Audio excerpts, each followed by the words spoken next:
Rambutan சாப்பிட்டு ஒரு குழந்தை இறந்து போச்சு அப்படிங்கிறத எல்லாருமே படிச்சிருப்போம்.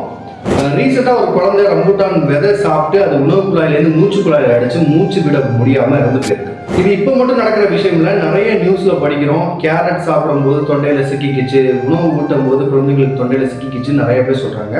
ஸோ இந்த மாதிரி சமயத்தில் என்ன பண்ணணும் ஃபர்ஸ்ட் எய்ட் அப்படிங்கிறத இந்த வீடியோவில் பார்க்கலாம்.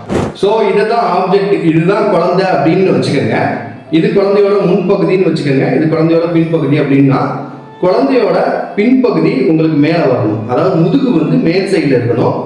கழுத்துக்கு நடுவில் இந்த 2 விரல், இந்த இடம் கழுத்துன்னு வச்சுக்கோங்க.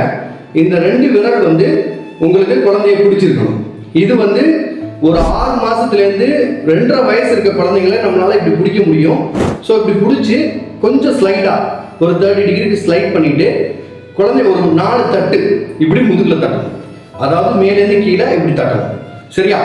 இப்படி முதுகில் தட்டுற பட்சத்தில் அந்த குழந்தைக்கு மூச்சுக்குழாயில் இருக்கக்கூடிய விஷயம் வரும்.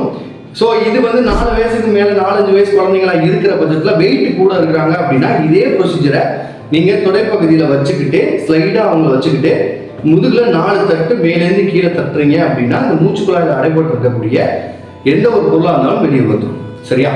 இதுவே கொஞ்சம் அடல்ட்டாக இருக்காங்க, வயசு கூட இருக்கிறாங்க அப்படிங்கிற பட்சத்தில் என்ன பண்ணணும் அப்படின்னா, நம்ம அம்பிளிகஸ்ன்னு சொல்லுவாங்க, தொப்புளுக்கு மேலே ஒரு 3 விரலுக்கு மேலே இந்த இடத்துல நம்ம கையை இந்த மாதிரி வச்சு அமுக்கி அவங்கள, இது நிறைய படத்தில் நீங்களே பார்த்துருப்பீங்க, அப்படியே 4 பஞ்ச் கொடுக்கணும். உங்கள் உடம்போட அவங்க உடம்பை சேர்த்து ஒரு 4 பஞ்ச் 5 பஞ்ச் கொடுக்கும்போது அவங்க உணவு குழாயில் சிக்கியிருக்கிற பொருள் வெளியில் வந்துடும். இதுதான் கோல்டன் டைம். 30 செகண்ட்ஸ்லேருந்து 1 மினிட்குள்ளே இந்த ப்ரொசீஜர் நீங்கள் பண்ணிக்கணும். ஒருவேளை இது நடக்கலை அப்படின்னா உடனடியாக உங்களுக்கு ஆம்புலன்ஸை வர வச்சு நீங்கள் ஹாஸ்பிட்டல் கூட்டிகிட்டு போயிடணும்.